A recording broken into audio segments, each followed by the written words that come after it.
I'd like to start by acknowledging that we are meeting and talking and listening today on the traditional lands of the Wurundjeri people, one of the 5 language groups of the Kulin Nation.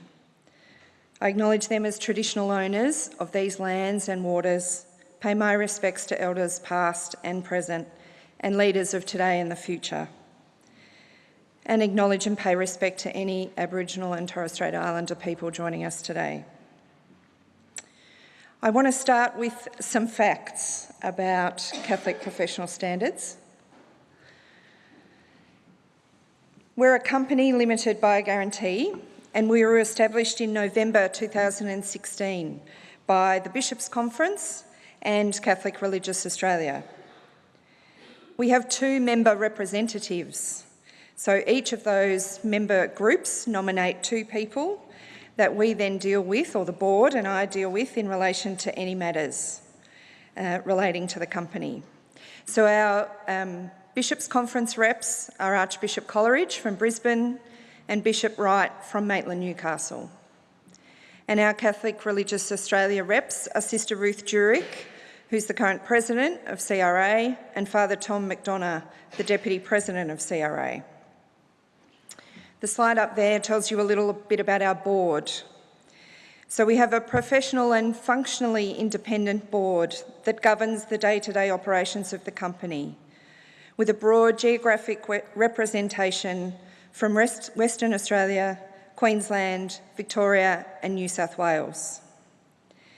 In the interests of time and not wanting to embarrass the board members in the room, I won't go into lengthy details about the skills and experience of the board. You can check out their details on our website. But suffice to say, they are a formidable group of independent thinkers with expertise in areas including child protection, education, disability, social services, governance, law, regulation and organisational cultural change. Critical areas for us to draw on as we go about our work. I mentioned the notion of functional independence. This is perhaps worth a moment to explore, as it is very much a commonly asked question. How can Catholic professional standards be independent when it's owned by the bishops and religious? Clearly, a company established and owned and effectively paid for by the Church is not structurally independent. We wouldn't exist if the institutional church, the bishops and religious leaders of today, had not established the company and committed to funding it. Maria mentioned the Honourable Neville Owen before, Chair of the Truth, Justice and Healing Council, and soon to follow in the footsteps of a friend of Catholic Social Services, Kath McCormack, who set up Catholic Care Wollongong, as a member on Pope Francis's Pontifical Commission for the Protection of Minors. When Neville gave evidence to the Royal Commission as part of Case Study 50 in February last year, he talked about this issue. And I'll quote, "I've always taken a view that you must distinguish between structural independence and functional independence. By functional independence, I mean the capacity to bring an objective, dispassionate and informed mind to the decision-making process.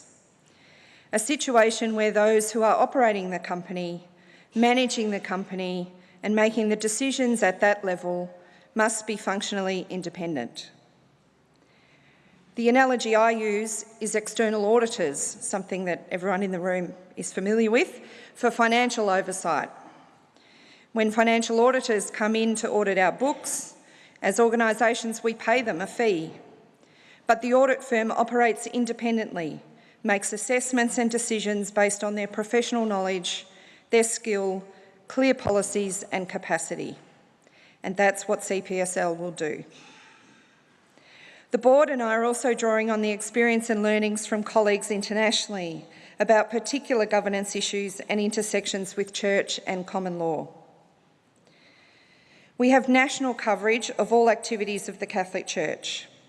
While our initial focus is on activities under the governance of the bishops and religious, we are continuing dialogues with other groups, the trustees from public juridic persons, St Vincent St Vincent de Paul Society nationally and in each state, the Catholic tertiary sector, and establishing links with associations of Christ faithful.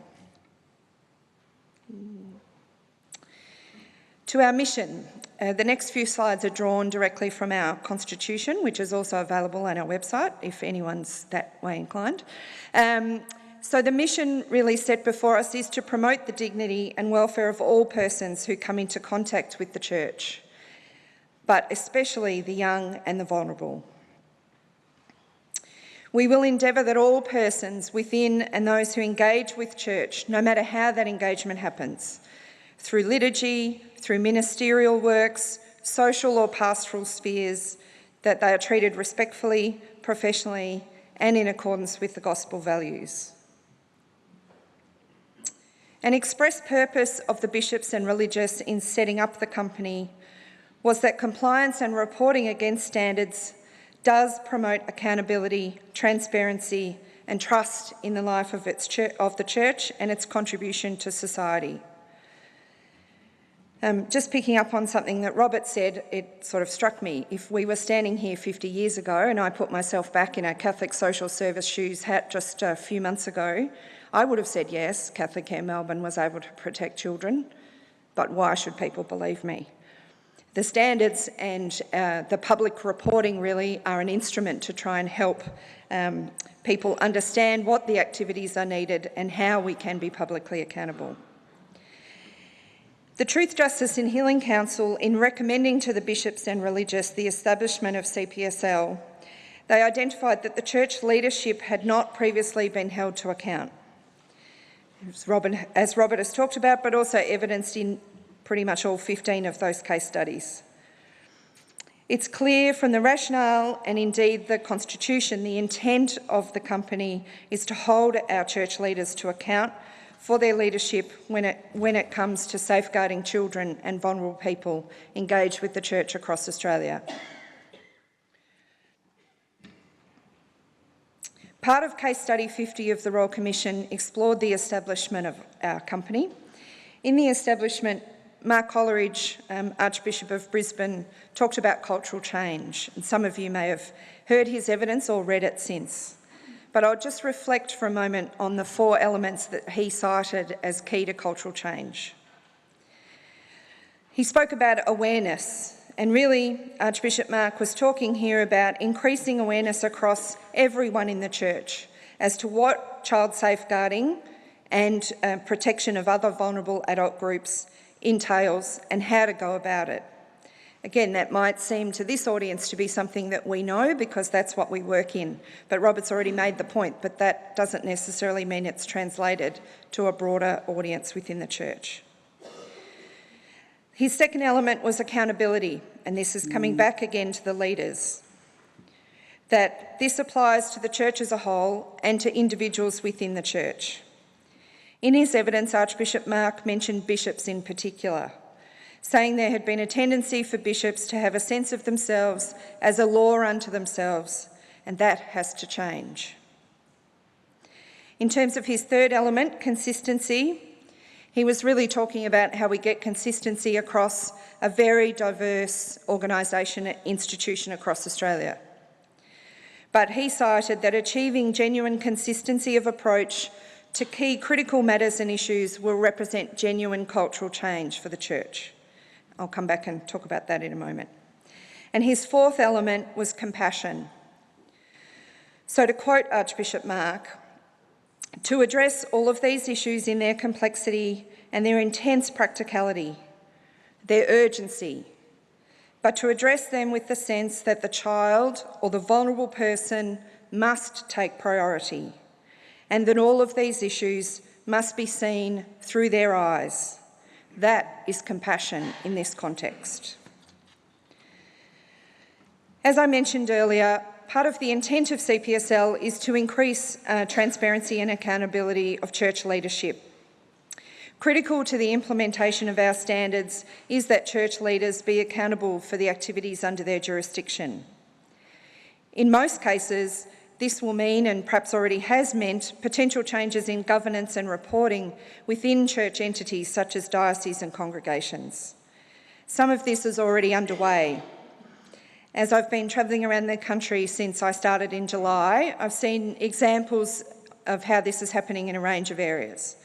So in some places, safeguarding resources and policies and reporting is being centralised, perhaps across a diocese, where previously Catholic Care did its thing, Catholic Education did its thing, the parishes did its thing. There's now a sense of actually bringing the expertise together and the information flow so that there's better accountability.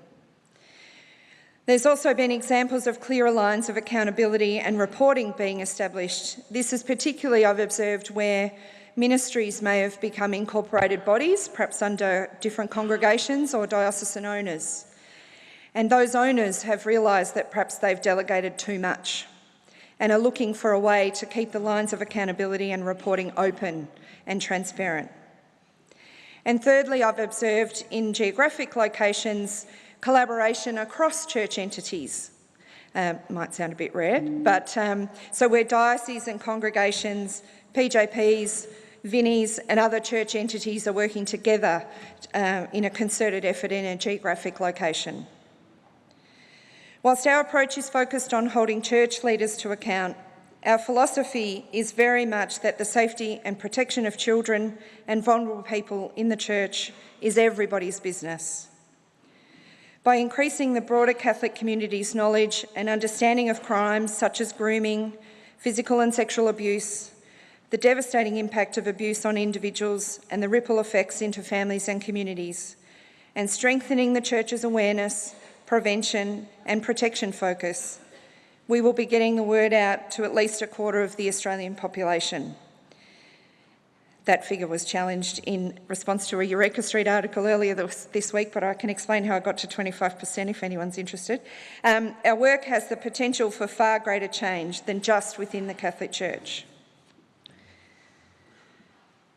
So how are we going to go about this task? The board determined very early on that we would focus firstly on the development of standards for safeguarding children and young people. So we're very focused on the findings and recommendations of the Royal Commission. We're taking the 10 child safe standards that Robert mentioned and contextualising them for application across the church, which was really the intent of the Commission. I have done some of the counting of the numbers of recommendations, Robert.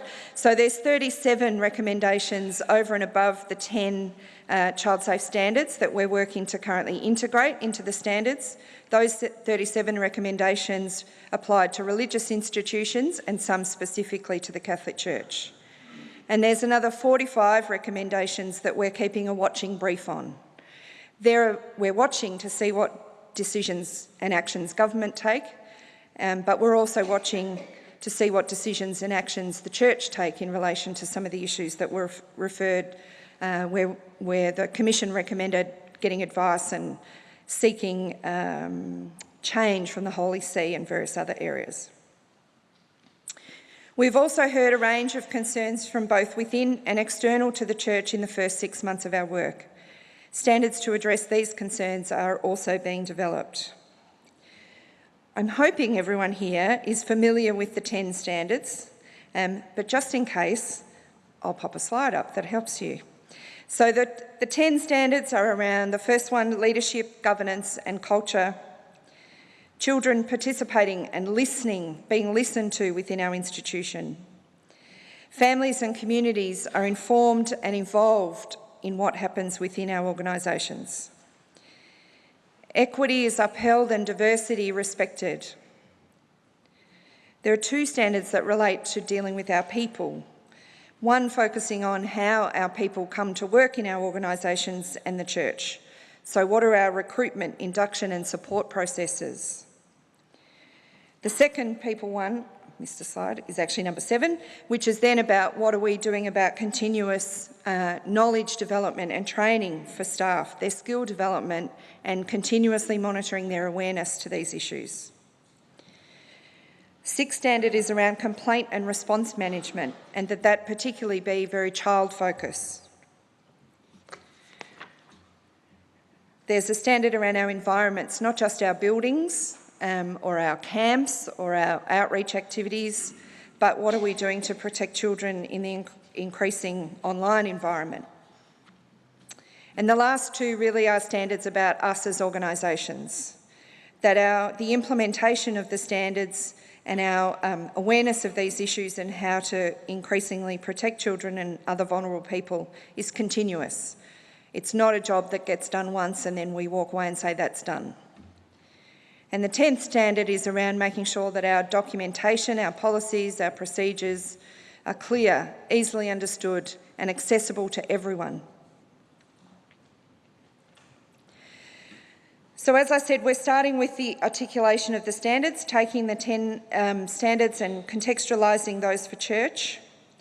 But we're also currently investigating how best to apply a comprehensive quality assurance and audit framework across the vastly different church entities. Drawing on recommendation 6.10 from the Royal Commission's final report, we're designing a responsive and risk-based approach to monitor compliance with the safeguarding standards. In the coming weeks, we'll be releasing our draft and seeking wide-ranging feedback.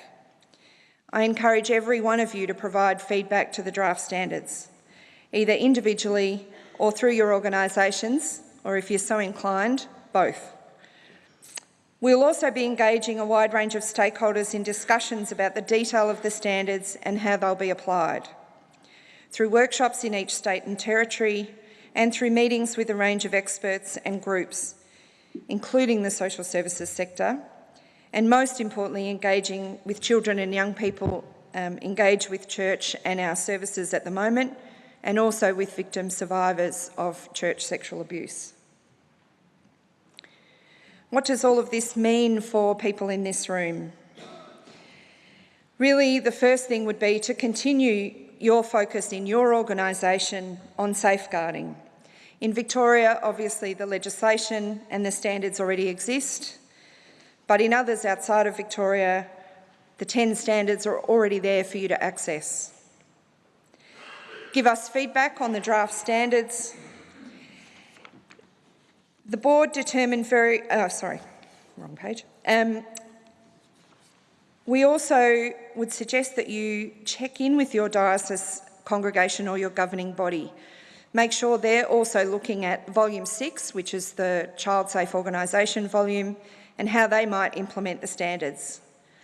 The original text of my speech said, offer to assist. I've changed that, demand that you assist your governing bodies.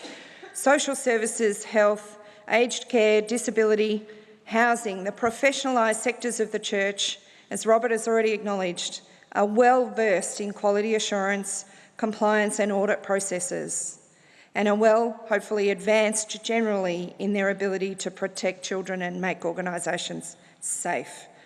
You are sources of expertise for your governing body. Even more in social services, where every day you come into contact with the reality of working with vulnerable children and adults. So I say again, demand that you participate with your governing body. In the early stages of our audit work, we will implement a self-attestation model for services and agencies who already have in place some form of external accreditation. What that means is we're not going to ask you to do a second audit, but we will ask you to provide details of your current accreditation and assurance mechanisms and your work in safeguarding. This process will help us get a more detailed understanding of the very broad range of regulatory and accreditation requirements already in place amongst our professionalised services, as well as how these sectors are already going about integrating child safeguarding into existing systems and processes. The aim ultimately is that the auditing against the CPSL safeguarding standards can be integrated into other compliance frameworks. So there is no duplication, but there is assurance that every ministry and entity of the Church in Australia has an appropriate assessment of compliance with safeguarding. So we're not going to assume that your current audit requirements actually are up to scratch, but we'll give you some time and some time for us to understand it. Again, another recommendation of the Commission. I won't dwell on each of these points, But I did just want to draw your attention to the absolute consistency between the issues which keep surfacing as I've travelled the country in the first 6 months in this role. I have listened and I have talked with survivors, young people, advocates, dioceses, congregations, parishioners, bishops, priests, nuns, brothers, lawyers, teachers, CEOs. I've listened to a lot of people. These are the 10 issues that keep coming up time and time again. They are also the 10 issues that came up and were highlighted by the Royal Commission. There is no doubt in my mind people in the church know what needs to be done. We just have to get on and do it, which is essentially where CPSL comes in. So here is what we're charged with responsibility for. Obviously, articulating and actually setting the standards is our top priority, and our aim is to have them signed off by the end of this year. Training, support and advice will be provided to all church entities to meet the standards and improve practice. We will oversee the audits of compliance, using outsourced independent skilled auditors to again reinforce our independence, and we'll also publish the findings of reports. Over time, we'll also look to move to reporting on complaint rates and other national data as established by the Royal Commission, and we'll provide advice to leaders in the church on a range of matters in relation to protection of children and vulnerable people. While we're doing all of this work to write and roll out the standards and audits, there are 2 key questions for me. Actually, there's a lot more questions, as you can imagine, but these are the 2 key. And these are the ones that have occupied a lot of my thinking and energy. The first one is, how will we know all of this effort, time and commitment actually works? By hearing from children and young people currently engaged within church in its many forms. Part of our development strategy over the coming few months is to get some baseline data about children and young people's current perceptions and experiences of their safety and their knowledge of what to do if something isn't right. We'll continue to ask children and young people about this as we go about our work. The second question for me is, how do the voices and experiences of survivors and their families continue to remain at the forefront of our minds? The board are considering this question and have done since day one. For the consultation period, there will be specific discussions with victim survivor groups and individuals. And after that time, we hope to have clearer some ideas and approaches to answer this second question. We'll also watch with interest the Pontifical Commission when the Pope announced the new membership. He also announced the intention to form an international survivor advisory panel. So we'll stay in touch with the formation of that and what we might learn from that. We know there is activity underway, and the audits will give us a picture of the breadth and depth of this activity. I go back to Robert's point again. I do hear people and I do see that things are happening, but looking on the surface, the audits need to help us scratch much deeper so that we can actually test with some rigour how deep the change is being embedded. And lastly, we're looking at how we can adapt, transfer and sometimes lead as part of the global church and our broader Australian community. We've developed links with other jurisdictions, Ireland particularly. Teresa Devlin came and gave evidence to the Commission as part of Case Study 50, but also my counterparts in England and Wales, Scotland and the US and other parts of the church. So in conclusion, I'd just like to say thank you and please stay in touch. We do have a newsletter, which probably all of the people in the room that I already had your emails, I subscribed you, whether you liked it or not. But if you would like to hear more from us, please stay in touch via the website. Thank you.